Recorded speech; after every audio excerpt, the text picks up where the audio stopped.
fellow YouTubers. Welcome back to the lab. We got a little, if you've stuck with the channel for a while, you know what this is. This is a miner's lunchbox. Now, I had gotten this at an auction last week, and there was a picture where the picture was about like that. So, I didn't know who the manufacturer was. I am a LISK guy. I enjoy my LISK lunch boxes. I have 4 of them. And this is an Atlantic. I mean, it's incredibly similar to a LISK lunchbox. And unfortunately, it's missing the inserts and the cup. The cup would be something like this. I had gotten this at a thrift store.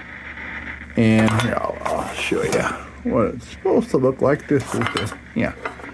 So yeah, this would fit there, and the tolerance would be nice and tight. So that kind of just would, and sit on there nice and snug.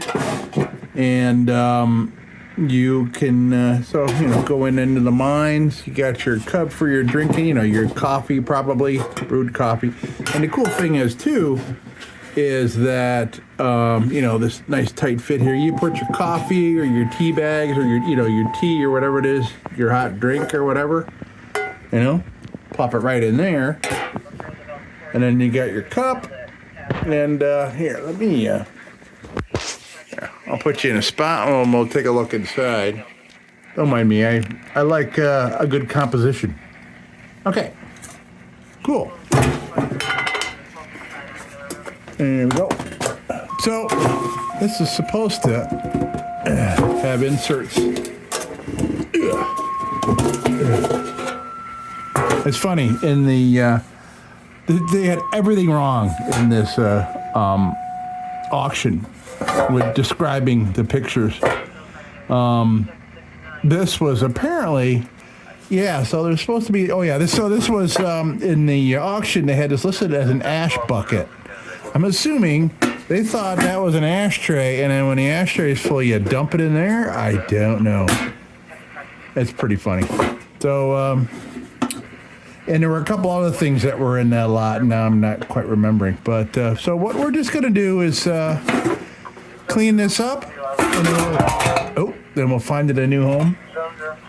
And when we're done here, I'll bring in a couple of my LISK lunch boxes, and you can see them. Other than that, they're incredibly similar, I swear.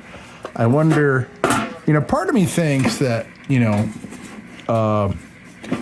did LISK make this and put Atlantic's badging on it? I don't know. The reason I like LISK stuff, because I'm in a very small town here in the Finger Lakes, and that's where LISK Corporation used to be. I have a couple of LISK lanterns, and they made tin products. They were probably the biggest producers of tin and tinware in the world at the turn of the century, apparently, from what I understand. Okay, so let's get this baby cleaned up. We're just gonna, we'll do some steel wool, and then we'll do some nylon bit, and we'll clean them up and make it look real nice. All right, let's do that. So I think I'll just start. If you're hearing this like static and things in the back, I have numerous radios on. And it's just, there was a while I didn't want that being in the videos, but I'm like, it's kind of a way to let people know the kind of other things that I do here. So we're just going to start with just a quick 409. Get the big chunks off, and that'll be just less particulate that'll go flying around my lab here, and just getting everything incredibly dusty all the time.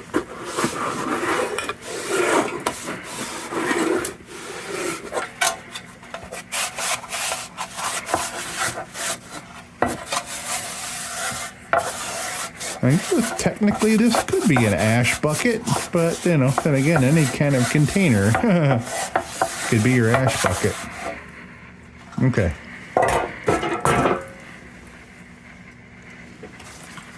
Like I said, this is just a quick dousing, and we'll clean this up, and we'll treat it with some linseed oil to preserve it a little bit, keep it from any more of this surface rust.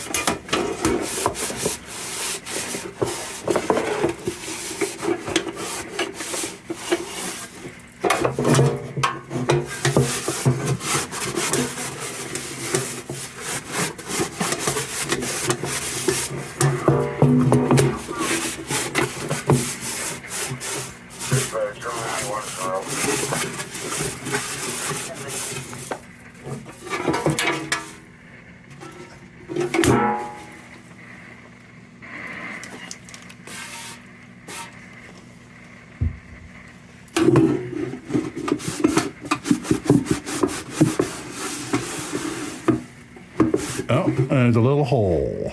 A hole at the bottom, but you'll have that. There's a couple here. It's a soldered joint.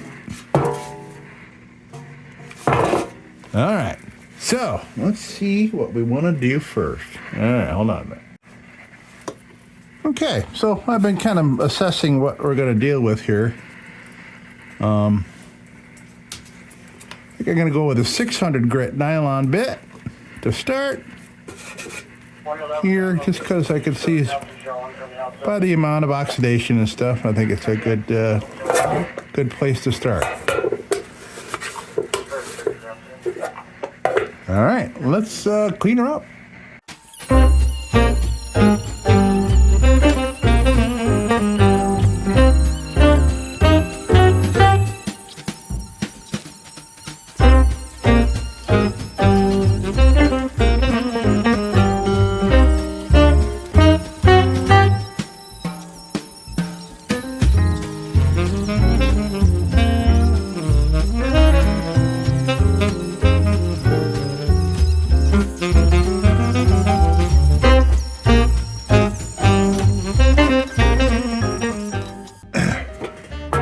Boy, amazingly, these nylon bits, and I use them on my lanterns, and the things that fry these are things like edges and bumps and holes in whatever it is that you're working on.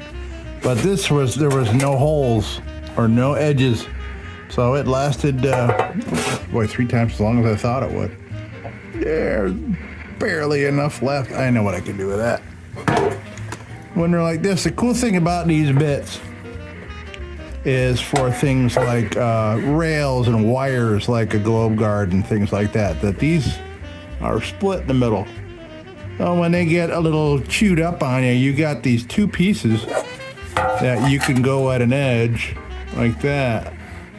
And it kind of gets, like the top and 2 sides for you. So like if you're doing a wire, like say, this is an example, this is a tiny one, but if you had a very large lantern with a rusty globe guard, around there, and it gets all the rust off and makes them look great.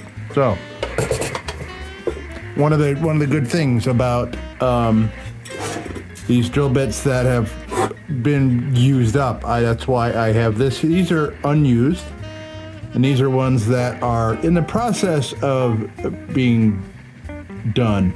But I save them anyway, so I can get, because there's some money in this. So I use them for other things, different jobs, different types of jobs. So, all right, so this one is chewed up. I'm gonna do this rim here, and then I'll put a fresh one on, and then start working on the other part.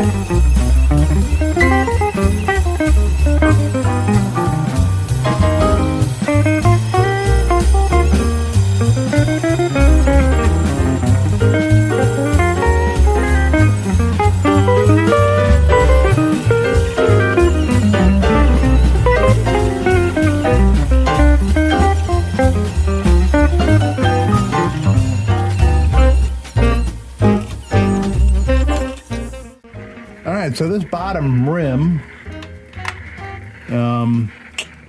pretty chewed up because it's the bottom, and that's where all the contact comes. So I'm gonna go with it's 180 grit. I've got 320 grit. I got one left, one red, one left. Yeah, go through these certain types. Okay, so this is pretty harsh. You don't want to do that here. It would make it look pretty bad.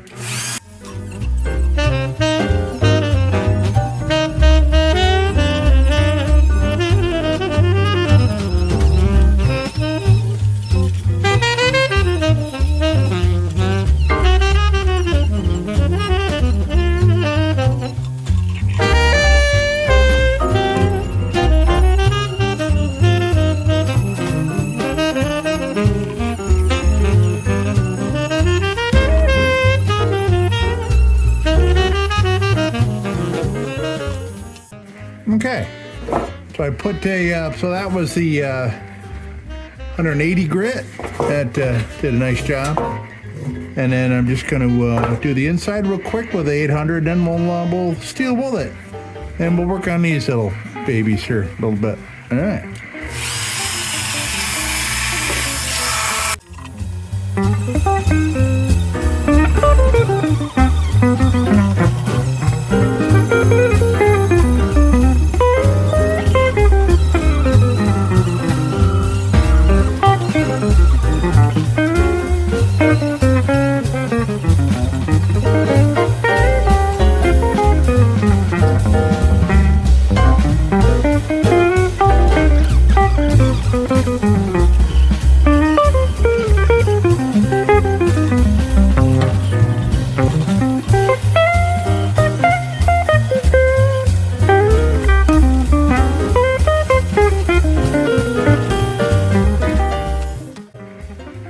So I see a little glob of solder that is out of place here, so I'm going to heat that up, get that off of there. Just a blob, solder blob.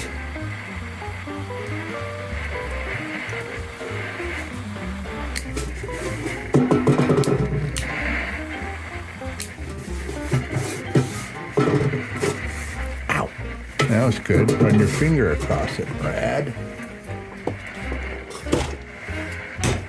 Okay.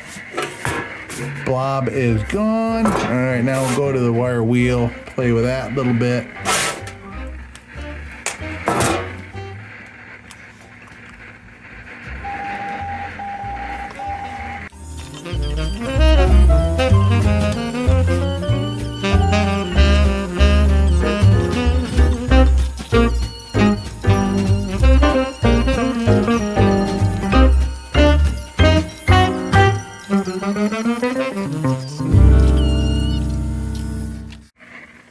Okay, so let's, oh boy. Okay. Yeah, I know these look awful, but steel wool works when you're down to a little nugget. It's still steel wool, and it still does what steel wool is, what you want it to do. So I save these little scraps until they piss me off, then I throw them out. So, saving those. There's a big old one there. Now, we'll put some steel woolen on these babies.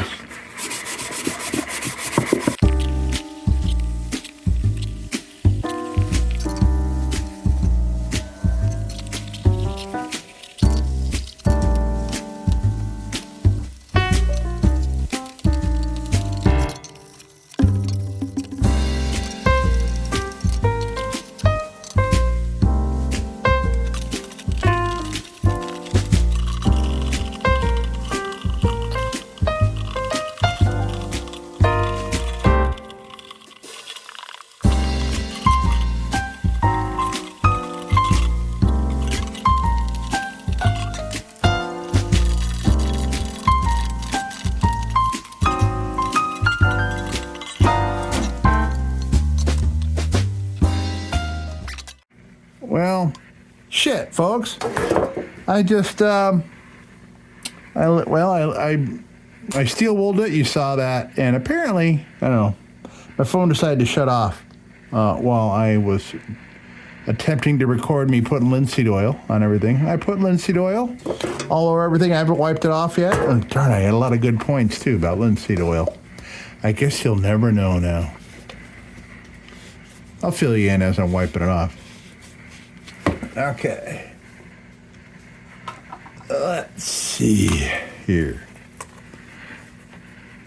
So you keep hearing little snippets of static. Yeah, let me turn it up a little bit and you can hear that. You hear all those little bits of static? That's like, that's lightning from like within, I don't know, 1,000 miles. It's pretty crazy. So in the summertime, the airwaves, this HF areas, all that stuff, all that electrical, it travels. Kind of like Skip does. Okay, so what I was trying to say, linseed oil, I do it as a preservative and an aesthetic. So preservative to help keep rust from happening, and it lasts a heck of a lot longer than WD-40 or gun oil does. They just fade. That's it. I mean, that's all. I mean, nature just fades them, and they kind of like dry up. I know they're like a petroleum product, but they will kind of go away. But what I want to say is, don't go linseed oiling your things repeatedly. You just don't do that. Don't do that. Because this stuff builds up. It becomes filmy and weird and like soft, kind of like rubber cementy if you put too much of it on. So this is what I do. I paid it on liberally and wipe it off. And as you're wiping it off, like I'm doing here, you're buffing it into the surface. So you're helping it get all the surfaces you want. Because if you look at like these little bits of rust and things, the surface rust, you look at them up close to the microscope, that's a mountain range compared to the, a desert over here. So there's all those little surfaces that hold water, they hold rust, they hold steel wool dust, and they will rust. So it's a good benefit for while you're wiping it off, you're buffing it into your metal.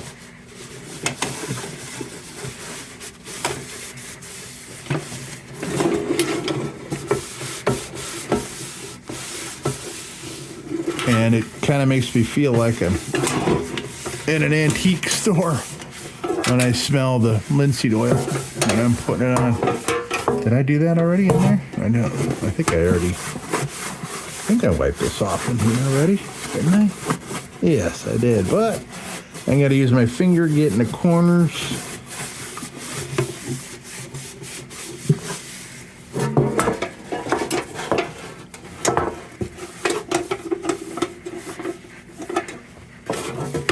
I see I forgot the bottom, but what I'm going to do is I'm going to rub my hand all over this top, and I'm going to rub that on there, and that'll give me something to wipe off, work in. So I'm kind of showing you here how liberally I had put the oil on everything.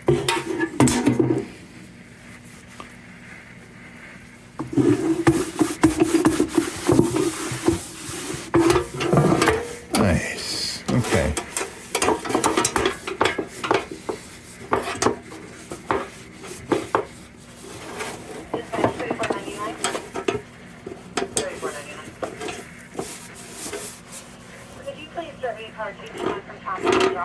Love that. Love that.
All right. Well, we are all done here. All cleaned up. So, there you have it, folks. Atlantic Miner's Lunchbox. Got that glob of solder off there, and now that we cleaned up, it pops off real nice. It's too bad the inserts. So the inserts that would come, there would be two inserts. There'd be a deep one, right about here. That's, you can see the line where it had kind of knocked. So there's an insert comes down to that level, like that, and then there's a shallower one on top. So like top one would be like your plate. Below that, it'll be like, you know, second course, and on the bottom you got your meal. Now, I had seen, I had understood that some guys would put hot coals in the bottom, or hot stones, hot coals, one of the two. Hey, coal miner country, right? You got coals, so probably coal. They put that in the bottom before they assemble their lunch, or their wives, or their mothers, grandmothers. I mean, you know, you had 6-year-olds working in the mines back then. And I remember a story, too, from my great-grandmother telling my grandmother when she was having a boy. He says, oh, great, somebody else to work in the mines to bring home a check. So that's the way it worked back then. You had a lot of kids, had a lot of boys, you sent them into the mines to bring the family money. Okay, so here we are. All done. So there's a little bit of rag stuck in there, and it'll bug the heck out of me if I don't get it out of there.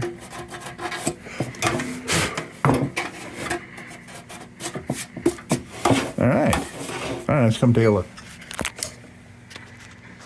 All right, here we are. I keep saying LISK.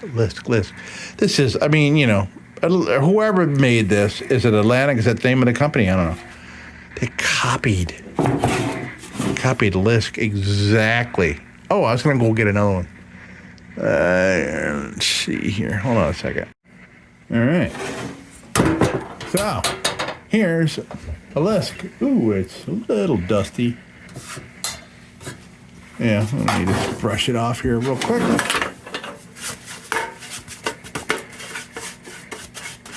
These projects bring lots of dust.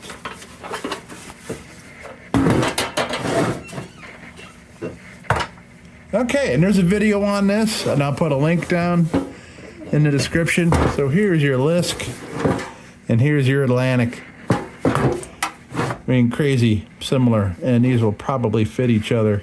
I would not be surprised. And here is a cup. Fits nice and tight with my great little modification here. So you can't see it, but I have this old jewelry wire. I mean, it's vintage wire. It's probably as old as this lunchbox is. You can't see it, but it goes around the top of the rim there. This had split. The tin had split. And it was just kind of slipping off here, and I put this wire around there, wrapped it. You can see the little knot. There. You'll see it in the video. So, as you can see, that plops on there. Very nice. Okay, this is the one that... I have another one of these that has both inserts. This one's only got the deep one. There you can go. You can see. Let's see how well these... I want to see how well these interchange, if at all.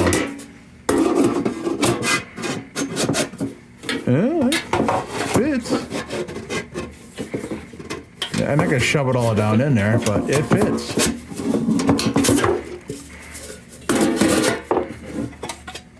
How about the lid?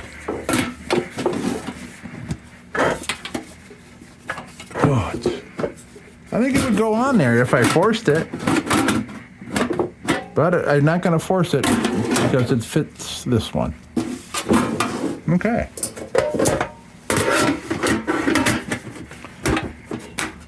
So why do I like LISK? Because the LISK was headquartered right here in my little tiny town here in the middle of the Finger Lakes.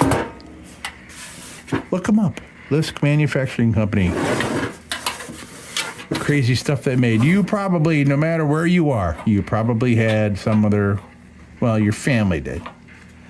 Your ancestors probably had LISK stuff. All right.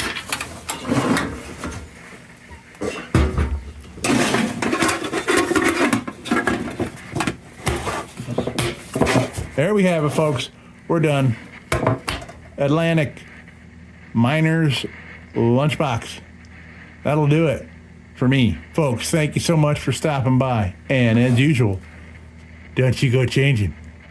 We'll be back with the Magic Tunes for the Armada Room's 2-hour disco swing party after this short break. Till then, don't you go changing.